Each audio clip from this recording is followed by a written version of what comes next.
গ্রন্থবিদ অনেক কিছু রচনা করে গেছেন। কিছু কিছু ছন্দ আমার একটু মনে পড়ে। তুমি অবসর যদি পাও ক্ষণিকের তরে। আসলে তোমার তো অনেক কাজ।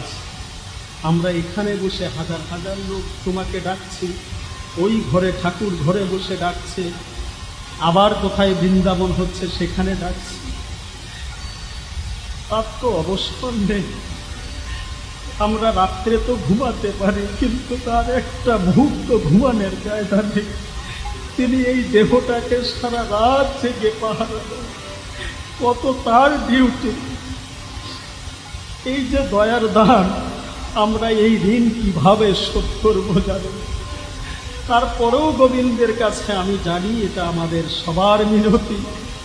তুমি অবসর যদি পাও ক্ষণিকের তরে আমার দুয়ারে ক্ষণিক এসে দাঁড়াও।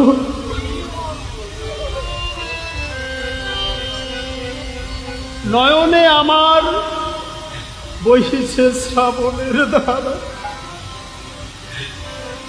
মুছাইয়ে দাও তব কোমল করে।